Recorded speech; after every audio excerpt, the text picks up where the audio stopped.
Test.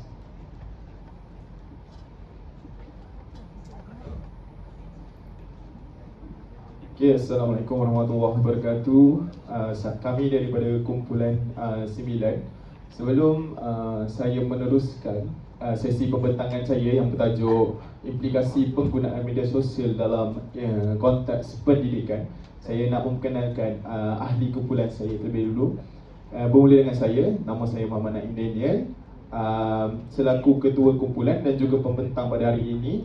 Seterusnya Akmal, pembentang pada hari ini, Fakrul, pembentang juga, Alif Naam, pembentang, dan kita ada dua saudari kat sini, iaitu Akilah dengan Azwani, dan juga Aizi selaku orang kata penyedia slide pembentangan kita pada hari ini. Okey, sedikit tentang panel jemputan saya. Panel jemputan kami iaitu merupakan teknologis Khairil Ikhwan bin Abdul Kadir. Beliau merupakan ketua jabatan bagi program teknologi maklumat di College Vocational Tengku Ampuan Auzan ataupun kita panggil KWITA. Okey, dan seterusnya untuk pengenalan bagi tajuk kami, iaitu first kita ada dapatan daripada wawancara, iaitu media sosial menjadi alat penting dalam pendidikan moden. Yang kedua, ianya dapat membantu proses PNP ataupun kita sebut PDP lebih cepat dan fleksibel, dan dia juga ada kebaikan tapi juga risiko jika disalahguna. Okey. So bagi pengenalan ni, kita seperti mana yang kita telah tahu bahawa media sosial dia mempunyai kebaikan dan juga keburukannya tersendiri. Kiranya kalau kita salah guna benda tu, dia akan membawa kepada keburukan. Tapi kalau kita guna benda tu dengan cara yang betul, ia akan membawa kepada kebaikan. Okey, seperti contoh apa kebaikan yang kita boleh dapat daripada penggunaan media sosial ni? Seperti mana seperti mana kita dapat tengok kan, dia kata kat situ, media sosial menjadi alat penting dalam pendidikan moden. Jadi pada masa kini, kita menggunakan media sosial untuk berhubung. Tak kisahlah dekat mana kita berada, tetapi benda ni menjadi satu alat komunikasi yang membawa kita kepada satu dimensi yang berbeza dengan dahulu.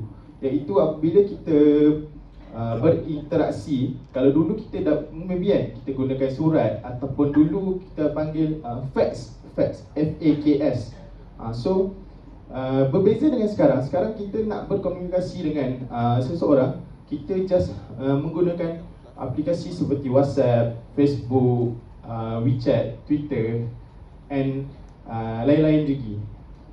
Seterusnya, ia membantu proses PDP dengan lebih cepat dan fleksibel. Okey, dekat sini kita faham bahawa penggunaan media sosial yang melibatkan PDP adalah dengan menggunakan aplikasi seperti Canva, ataupun kita boleh juga guna PowerPoint, Microsoft PowerPoint, Microsoft Word. Benda-benda tu kita tahu, itulah teknologi moden yang ada pada waktu sekarang, yang memang kita gunakan untuk kita mudahkan proses pembelajaran kita. Kalau tak sebelum ni kan, macam tadi saudara Ashraf ada bercakap pasal penggunaan kertas yang banyak. Betul, memang kajian sendiri pun sekarang diorang tengah giat sebab oleh kerana penggunaan kertas yang terlalu banyak, jadi ada NGO yang tengah bergiat aktif untuk membuat penanaman semula pokok. Jadi kat sini kan, bila kita lihat penggunaan kertas ni, dia banyak memberikan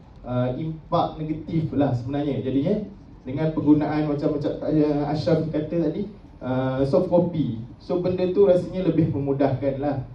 Okay, and then pasal kebaikan dan juga risiko, macam saya kata tadi lah, kalau kata ada kebaikan pasti ada risikonya juga. So kalau kau guna dengan baik, maka baiklah dia. Kalau guna dengan buruk, maka buruklah ia. Seterusnya saya serahkan untuk penerang pasal objektif kajian kepada Alif Naam.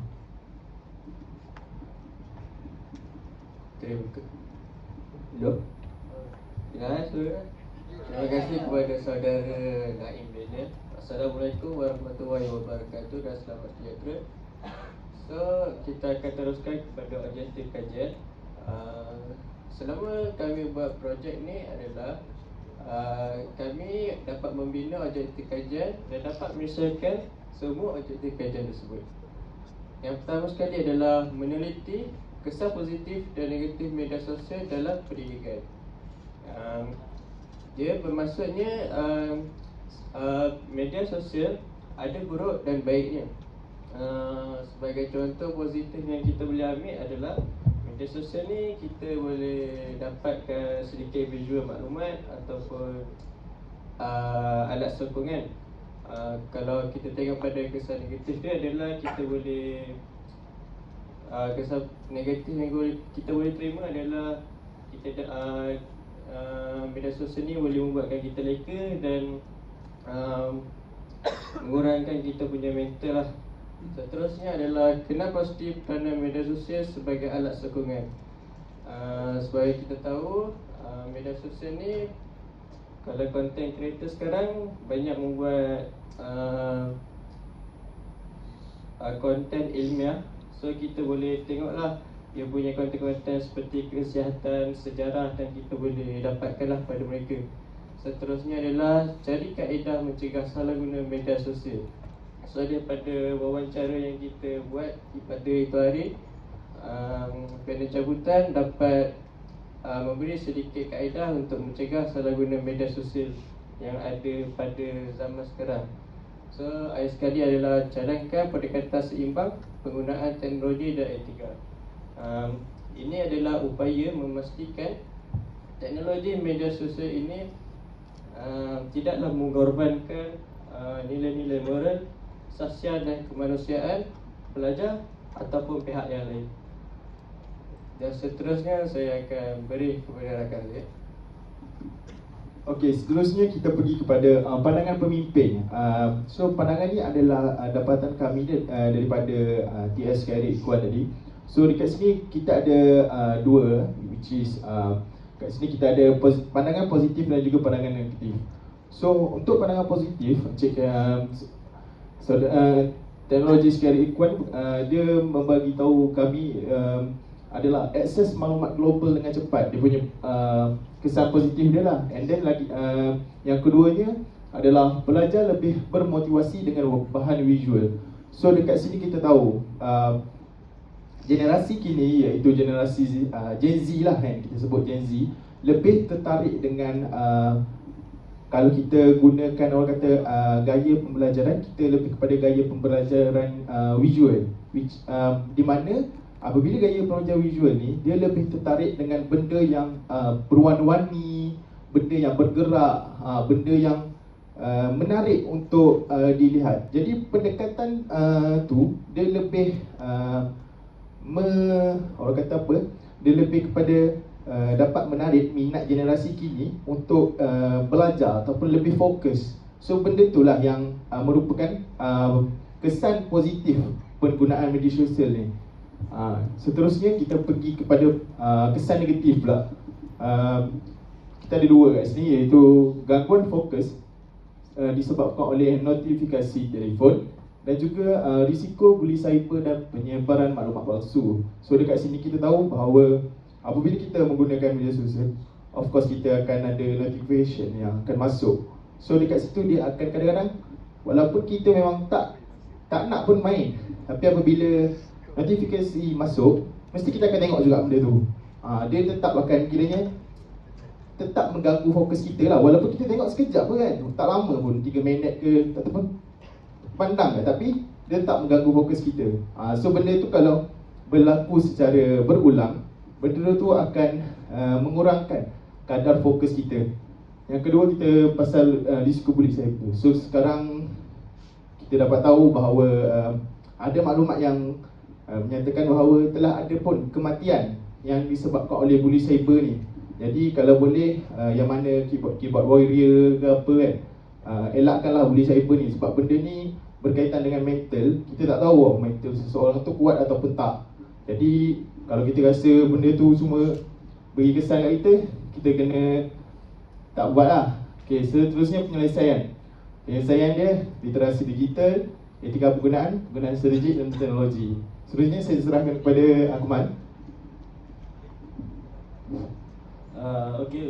Untuk bahagian saya adalah berkenaan dengan pengurusan guru oleh pemimpin.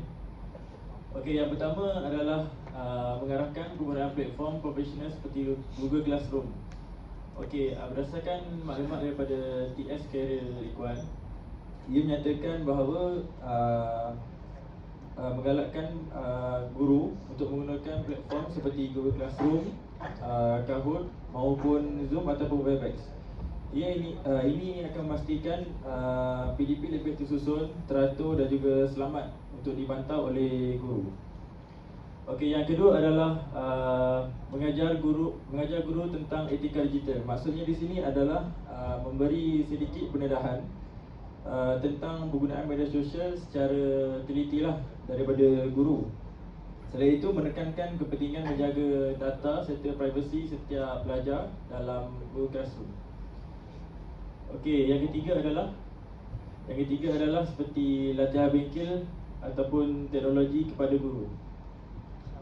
Contohnya seperti menyediakan bengkel latihan berkaitan penggunaan aplikasi digital secara dalam PDP, serta meningkatkan kemahiran guru dalam penggunaan Canva, Padlet, Google Form maupun Pinterest. Yang terakhir sekali, yang keempat adalah membuat pemantauan penggunaan media sosial mengikut garis panduan. Di sini